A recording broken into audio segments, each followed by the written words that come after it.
Good evening and welcome to CYC News for today, the 16th of March 2014 AD and the 7th of Bottomheart 1730 AM. My name's Christina Maurice. And I'm Mark Aza. In today's headlines, Egypt's Al-Azhar is accused of suppressing artistic creativity instead of combating terrorism. UN Special Rapporteur on freedom of religion urges peace in the face of increasing religious hatred around the world. Muslim extremists demolish a church under construction in Pakistan's Punjab region. Kidnapped Syrian nuns arrive safely in Damascus to popular welcome. And a new study shows that takeaway restrictions may combat the obesity epidemic. Our lead story begins in Cairo, where a recent call by Al-Azhar to halt screenings of the film Noah has drawn criticism from several Egyptian activists.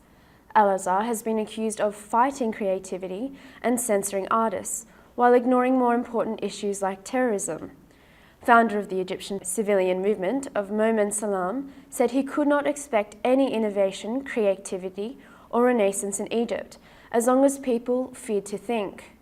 The film Noah, which depicts the life of the prophet, whose story appears in all Abrahamic religions, was scheduled to be screened in Egypt on March 26. But Al-Azhar announced last week its total rejection of the movie, which they believe violates an Islamic prohibition of portraying prophets. Egyptian novelist Karam Saber was this week sentenced to 5 years imprisonment by a court in Beni Suef for religious contempt in relation to a collection of short stories he had written titled Where is God? The novelist said that the sentence was a resounding slap in the face to freedom of thought and expression in Egypt. Saber criticized what he has called the intellectual apostasy state lived by Egyptian society, saying it is impossible to talk about red lines and mined areas in creativity. He noted that many literary institutions provided testimonies before the court concerning the short story collection and confirmed that the novelist did not intend to insult the divine. Saber intends to appeal the sentence, but the court will consider the appeal during the implementation of preventative detention. United Nations Special Rapporteur on Freedom of Religion and Belief, Heino Belfeld, has urged all countries to promote and protect everyone's right of freedom of religion and belief in order to tackle the growing problem of collective religious hatred in the world. During the presentation of his latest report before the Human Rights Council of the United Nations this week, Bielefeld said manifestations of collective hatred do not erupt like a volcano, but they are caused by human beings whose actions or omissions can set in motion a seemingly unstoppable negative dynamic in societies. Bielefeld drew special attention to the use of religion for the purposes of national identity politics, which typically leads to the marginalization and misrepresentation of religious minorities, often disproportionately affecting women from minorities.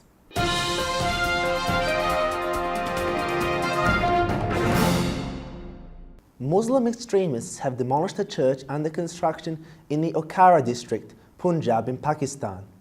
A group of Christians began the construction of the church on land donated by a resident in the area, and they said that Islamists arrived with bulldozers after they saw the Christian symbols, adding that Christians in the district have been threatened by local authorities to abandon the project. Poor and marginalized Christian minorities in the capital, Islamabad, suffer in the slums and poor areas that lack basic health conditions such as water pipes and sewers.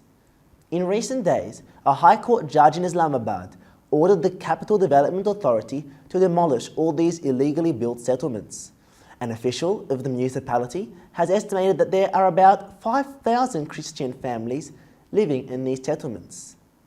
Christians in Pakistan suffer because they have routinely been accused on charges of blasphemy, and their rights to build houses of worship are violated.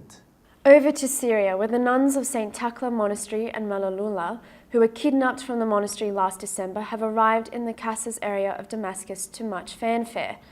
Nun Pelagi Sayev, head of the monastery, said, "All those kidnapped 4 months ago were released this week and they are fine," adding that kidnappers did not mistreat them and they were treated well.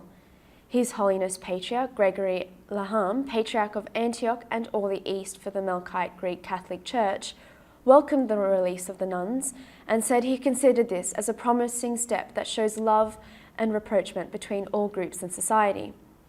The Free Kalamun Brigades in Syria claimed responsibility for the abduction of the nuns on December 6, 2013, after they took control over the historical Christian town of Malalula with the help of the Al-Qaeda-linked Al-Nusra Front. In the United Kingdom, researchers say that restricting the number of fast food outlets around offices and homes could help combat the nation's obesity epidemic. Their researchers suggest that exposures to too many pizza and fried food outlets can nearly double a person's chances of obesity, adding that measures to restrict access, such as not opening takeaway restaurants near schools, may help the situation. Others argue that policymakers should instead focus on making fast food more healthy. The evidence comes from a study tracking more than 5,000 adults born in Cambridgeshire between 1950 and 1975. They found that greater access to takeaway food was linked with higher body mass index and a higher risk of obesity. According to the study, the average person encounters 32 takeaway restaurants around their home, workplace, and travelling between the two. And that's all for CYC News for today. Stay tuned for more Christian content on CYC. I'm Christina Maurice. And I'm Mark Aza. And from the CYC studios in Sydney, Australia, good night and God bless.